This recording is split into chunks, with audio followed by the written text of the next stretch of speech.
What's going on, everybody? This is Extra Gravy. You can call me Diarrhea because I run shit. Call me Swiffer the Sweeper because I stay dusting that ass. Got you a game of Hardpoint.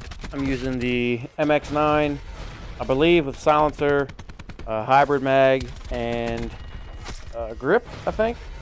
I think that's the setup I'm using. Pretty good. MX9 is a pretty all-around kind of gun, in my opinion. I feel like I have a lot of success with the silencer, just a side note. Just because there's so many things to bring up on a UAV and things like that.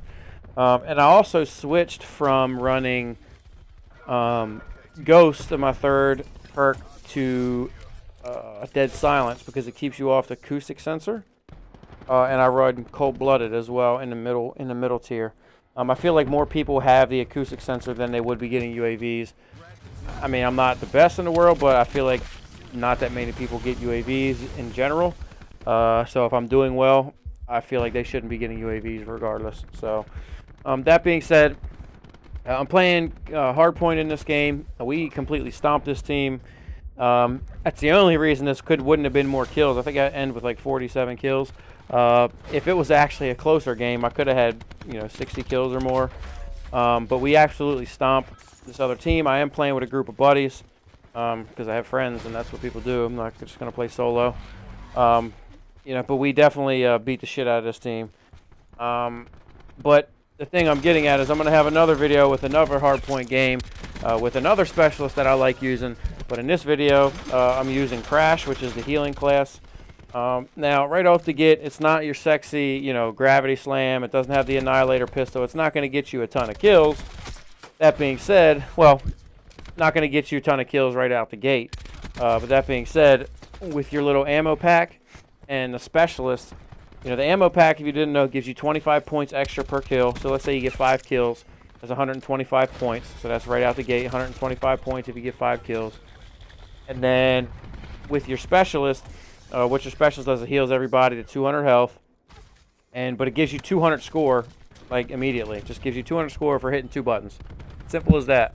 So let's say you're 100 points away from your attack helicopter. You hit the specialist, you get your attack helicopter.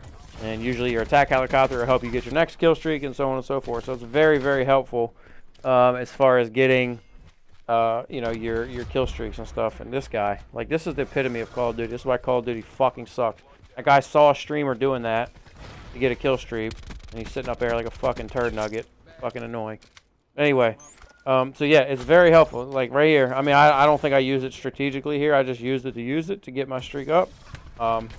I wasn't close to a streak, so I just gave everybody 200 health. But it's definitely useful. It definitely comes in handy, especially in team-oriented games.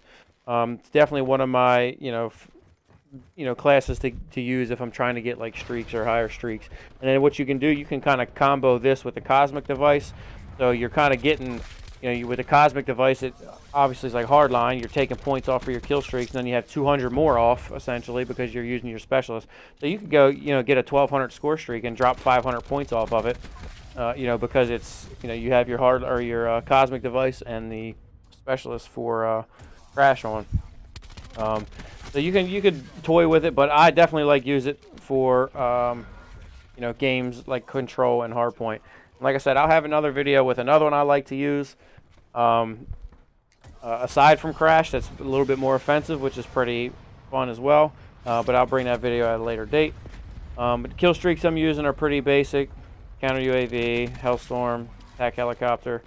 I've been trying to use the attack helicopter less because it's getting shot down a lot. When it stays in the air, it does a good job. It's definitely good if it can stay in the air, but a lot of people are running like rockets and shit, so it doesn't stay in the air very long. I try and avoid kill streaks that you have to control yourself because it just takes time from you running around and killing yourself, and that was awful by me. So over the last couple days, in the very beginning of the game, connection was really bad for me. It's still bad at times. It definitely, the game kind of dictates how well you're going to do with the connection, because there's some games where, I'm playing against people who can't even fucking look straight, and they're just murdering me like I've never played Call of Duty before. Y'all know the deal. It's just frustrating that you have to combat people with all the shit in the game, with all the connectivity issues or what have you. Everybody complained about dedicated servers, but now, for me personally, I think the closest dedicated server is in New York, and I'm in Maryland, which may seem close, but you know, you have like two states in between me and New York that, you know, all them people are essentially going to get, you know, a much better connection because they're essentially closer to, closer to the dedicated server. You know, ever since they've had dedicated servers in the game, it's been much harder to play. You know, not that I haven't had success, but it's a lot more random gunfights, so it's a lot more shoot first, die first. You know, so a lot of people complained about not having dedicated servers, but, you know, it doesn't just fix all the problems, which a lot of people think it did, and they just got fucking worked. Oh, I remember this. I went ham as fuck at the end. But yeah, it doesn't just fix all your issues. But, you know, personally, I love the Blackout series. I think Treyarch makes the best Call of Duties by far. So my opinion is still, you know, I like the game. I just wish there wasn't so much, you know, shit that I had to fight other than the people. You know, like the flanking, you got the fucking mesh mines all over the fucking place. It's just a lot of shit in the game in general. You know, and I like that they bring stuff in it, but it's just so much stuff. I feel like the game caters to one style of play, and that's not the style that I play. But anyway, it was still a good game. Like I said, I'm still having a ton of fun. But I hope y'all enjoyed. If you didn't, click the thumbs down button. If you did, you know what to do.